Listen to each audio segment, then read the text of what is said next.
면접이 두려운 이유가 여러분 뭡니까? 질문이 어려워서인가요? 아니에요. 질문은 뻔해요. 대답이 어렵지. 왜? 뻔하지 않게 대답을 해야 되니까. 아나운서가 왜 되려고 그러나? 존경하는 아나운서 누군가? 좋아하는 프로그램 뭔가? 20년째 물어보는 겁니다. 여자 아나운서 지망생들이 보통 저지르는 오류 중에 하나가 좋아하는 프로그램이 뭔가요? 라고 했을 때 정말 자기가 좋아하는 프로그램을 얘기하는 게 아니라 있어 보이는 프로를 얘기합니다. 열린 음악회를 좋아합니다. 온 가족이 같이 거실에 앉아 TV에서 오손도손 얘기를 나누며 서로 간의 소통에 장을 만들고 정말 공영방송다운 방송이라 생각합니다. 저도 방송의 최일선에서 열린 음악회를 진행함으로써 온 가족이 소통하는 그런 방송인이 되고 싶습니다. 탈락! 여러분들 벌써 들으면서 이랬죠? 닭살입니다. 오글오글한 거예요. 실제로 그 프로를 보냔 말이죠. 그 면접관도 그 지망생이 열린 음악회를 안 보이는 걸 압니다. 왜냐? 주 시청층이 그분들이 아니에요. 우리 어르신들입니다. 드라마 예능만 보면서 그렇게 거짓말을 하면 다 보여요. 왜 거짓말을 하냐는 겁니다. 내가 보는 방송의 저 진행자 대신 내가 하고 싶다라는 솔직한 마음이 드러나야 뽑아주는 거지. 보지도 않으면서. 저는요 실제로 그렇게 얘기했어요. 내가 보는 방송의 저 진행자 대신 내가 하고 싶다라는 솔직한 마음이 드러나야 뽑아주는 거지. 보지도 않으면서. 저는요 실제로 그렇게 얘기했어요. 전현무 씨는 뭐 좋아하는 프로는 뭡니까? 저는 개그 콘서트를 좋아합니다. 그랬습니다. 역사상 처음이랍니다. 아나운서 지망생이 개그 콘서트를 좋아한다고 얘기를 했어요. 면접관들이 술렁술렁대요. 뭐냐? 이러기다. 굉장히 멍청한 대답이에요. 왜냐? 개그 콘서트는 아나운서가 진행할 확률이 제로입니다. 솔직히 얘기를 했어요. 있었던 일을. 제가 막 공부를 하고 밤 10시에 도서관에서 나와서 집에 가려고 버스를 타려고 하고 있는데 어묵 파는 분이 자그마한 그 흑백 TV 같은 게 있어요. 지직지직 하는 거. 그걸 보시면서 이렇게 어묵을 빼면서 웃고 계신 거예요. 이렇게 어묵을 쓱쓱 빼면서. 너무너무 해맑게 웃고 계신 거예요. 그래서 뭘 저렇게 보시나 이렇게 보니까 개콘이에요. 정말 순간 나도 뭐가 됐든 간에 저 작은 상자 안에 들어가서 누군지 모를 저런 분들을 정말 행복하게 해드리고 싶다라는 생각이 문득 든 거예요. 그 얘기를 했어요. 면접관 한 7명 중에 한 3명 정도가 여러분들 공채로 신입을 뽑을 때는 새로운 피를 수혈받기 위한 거잖아요. 근데 완전 세파에 찌들어가지고 거짓말이나 하고 그냥 비위나 맞추고 이런 사람 뽑고 싶겠습니까? 제 얼굴 보고 그런 사람인 줄 알았다가 그런 정말 순백색의 영혼이 부르짖는 얘기를 하니까 3명이 웃었어요. 너무너무 해맑게 웃었어요. 그 3명 중에 1명이 개그 콘서트 CP였습니다. 그리고 제발 제가 뻔하지 않게 하라고 했다고 해서 너무 튀지 마세요. 너무 튀면 튀어나갑니다. 어떤 분들이 있냐면 아나운서 시험 볼 때 가야금을 들고 오는 사람이 있어요. 세팅만 5분이 걸려. 잠깐만요.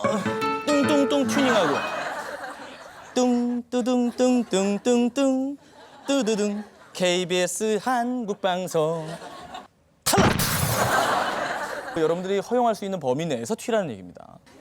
아무래도 아나운서 지망생들은 그런 고민들이 많이 있으실 거예요. 내 얼굴이 너무 못생긴 게 아닌가, 코가 너무 낮은 게 아닌가, 매부리 코 아닌가, 깎을까? 내가 붙었잖아요. 저 지금 태어나서 제일 잘생긴 얼굴이거든요. 저는 매년 잘생겨집니다. 하도 바닥이었기 때문에. 제가 살면서 제일 늙었을 때가 중학교 2학년 때였어요. 정말 심각합니다. 아이! 저기요, 잠깐만. 너무하네, 제작진이. 아니, 제 10년 전 사진을 보고 어우 하시면 어떡합니까? 저게 아마 그 KBS 떨어지고 나서 공원에서 찍은 걸 거예요. KBS 시험을 보는데요. 제가 KBS를 3수 만에 붙습니다. 첫 번째 해, 두 번째 해는 카메라 테스트에서 바로 떨어졌어요. KBS 필기시험 문제지를 본 적이 없어요. 안녕하십니까? KBS 수험번호 149번 전현무입니다. KBS 뉴스입니다. 네, 됐습니다. 네. 1년을 준비했는데 2줄 읽고 끝났어. 2번을 1차 카메라 테스트를 떨어지고 KBS 게시판마다 돌아가면서 저주를 퍼붓죠. KBS 프로그램 한 10개 들어가가지고 시청자 게시판에 더럽게 재미없네. 폭파시켜버릴 거야. 이 KBS야! 그러면서. 제가 그 고민했던 거예요. 저렇게 좀 얼굴도 조금 약간 넓고 조금 느끼하고 나이 들어 보이고 옷도 신경을 안 쓰고 다녔거든요. 그래서 마지막 해에 KBS 시험을 볼 때 약간 외모를 꾸미기 시작을 합니다. 내가 주어진 이 소스 내에서 최선을 다해보겠다. 그래서 약간 수트도 슬림핏으로 허리 좀 들어가게 쭉 뽑고 샵 가서 머리하고 메이크업도 이제 약간 투명 메이크업으로 자연스럽게. 다이어트도 했어요. 냉면 다이어트. 한 달 동안 냉면만 먹었습니다. 그리고 깔창을 그때부터 깔기 시작을 했는데 너무 높게 이렇게 해가지고 무릎 관절이 나갔어요. 너무 이러고 다니니까. 사람을 보면 허리가 여기 있어. 그리고 그 깔창과 굽을 가리기 위해서 바지단도 길게 해가지고 조금 이제 사람도 커 보이고 슬림해 보이고 얼굴도 조금 온화하게. 1차 카메라 테스트를 넘어야 되니까 일단 뭘 카메라 테스트 통과해야 뭘 보여줄 거 아닙니까? 그래서 그런 노력을 했던 게 이제 KBS 합격으로 이어졌던 것 같아요.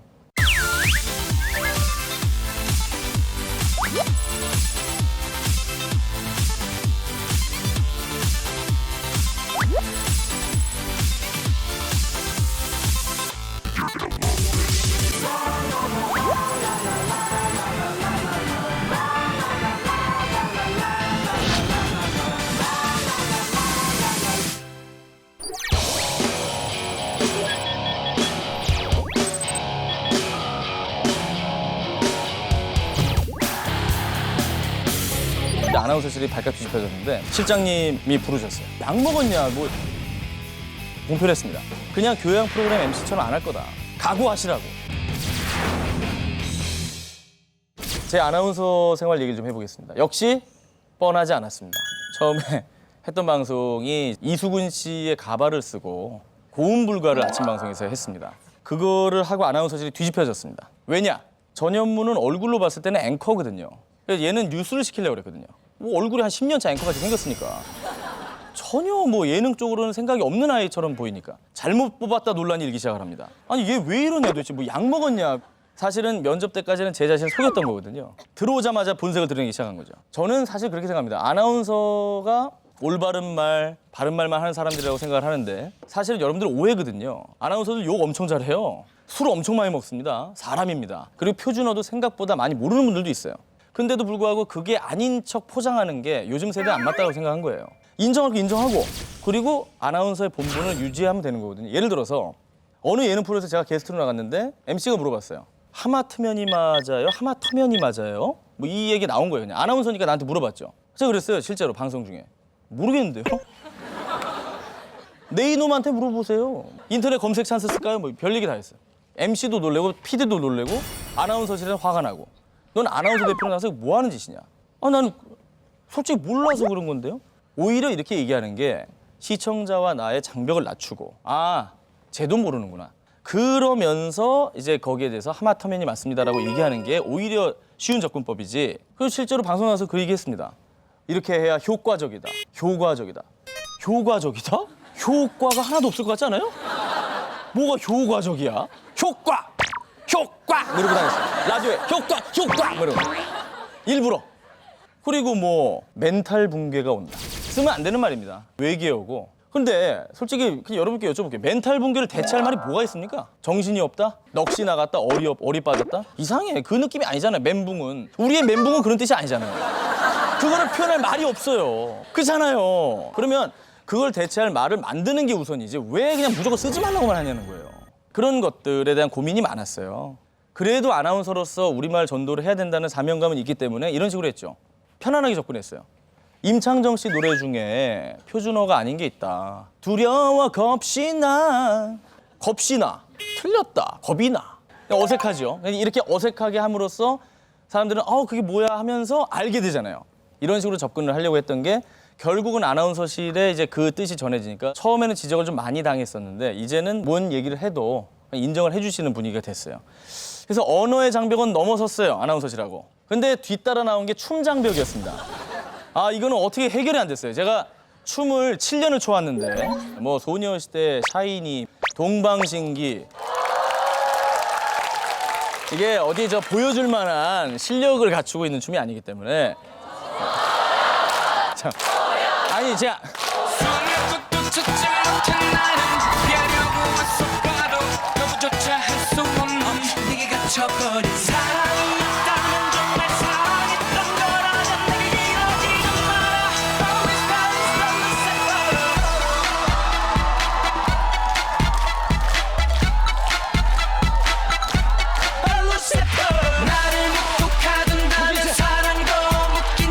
미래도 묶인 채 커질 수 없는데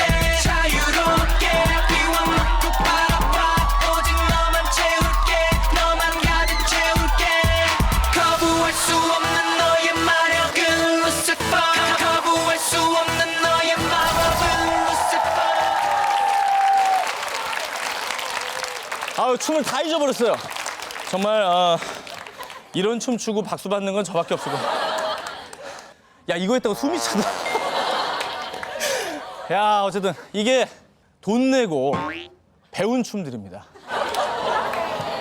어떻게 나왔네요, 어떻게.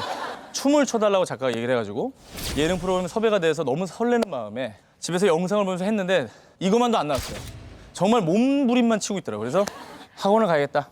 이거는 제작진에 대한 예의가 아니다. 홍대 학원을 가가지고 보름을 배웠습니다. 맹훈련, 하루에 4시간씩. 마지막 날 선생님이 했던 말을 잊지 못합니다.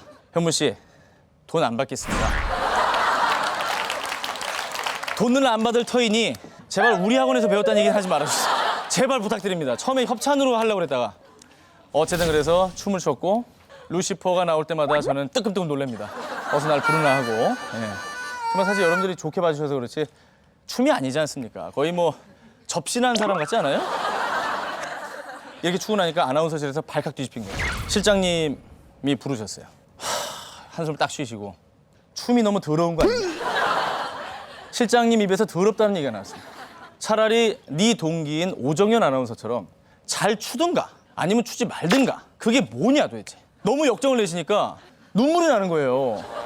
난 보름 동안 배워온 건데 잘 쳐보겠다고 배운 게 이 모양인데 그걸 가지고 굉장히 역정을 내시니까 죄송합니다. 그리고 그때 심할서를 쓰고 춤을 다시는 더럽게 추지 않겠습니다라고 정확히 적어가지고 드리고 나왔어요. 나왔는데 그 당시 노래가 좋다는 프로가 있었습니다. KBS에.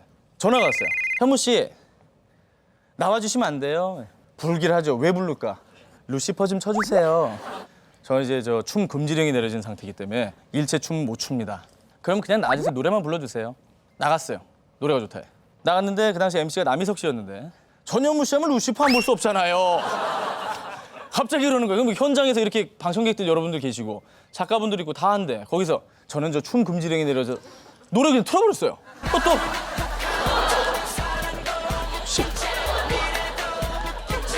끝났어. 끝나고 집에 와서 바로 2번째 경위서를 작성하기 시작을 했습니다. 그 유혹을 못 참고 또 춤을 춰서 죄송하고 다시는 이런 춤을 추지 않겠다라는 글씨체를 오이샘물체로 예쁘게 써가지고 그것도 나중에는 이제 아나운서 실장님이나 이제 팀장님이 결국에 전현무는 저런 아이다라고 해서 이제는 뭐 춤을 뭘 춰도 이제는 옷만 벗지 않는다면은 전혀 이제 터치 안 하는 수준까지 됐죠. 이건 뭐 처음 얘기하는 건데요. 제가 느끼기에는 이 루시퍼는 사실은 유재석 씨가 만든 거예요. 제가 그 해피투게더를 10번을 나갔어요. 10번 중에 6번을 루시퍼를 췄습니다. 처음에 해피투게더 루시퍼를 췄을 때는 춤이 아니라 저거는 이제 거의 그 방송 사고 수준이다라고 생각해서 더 이상은 추지 말게 해야겠다라는 여론이 많았어요. 근데 유재석 씨가 해피투게더 나갈 때마다 전현무 씨랑 루시퍼 한번 봐야죠. 노래를 계속 틀어버려요. 계속 추는 거예요, 그냥. 처음에 췄던 루시퍼는 그나마 학원에서 나온 지 얼마 안 됐기 때문에 동작을 기억을 많이 하고 있었습니다. 근데 8번째 추니까 기억이 안 나요, 춤이. 그러니까 이렇게 하고 아까 이것도 없는 동작이에요, 원래. 그러니까 음악은 나오고 뭔 해야 되겠고 하니까 이걸 한 거예요, 그냥. 근데 계속 시키니까 그렇게 엉망으로 한 게 오히려 여러분들한테 큰 웃음을 준 거예요. 유재석이라는 분은 게스트가 1%의 가능성만 있어도 포기하지 않는 사람입니다. 절대 포기하지 않았던 유재석이 전현무의 루시퍼를 만든 거죠. 그 유재석 씨한테 그게 처음으로 이제 감동받았던 일이고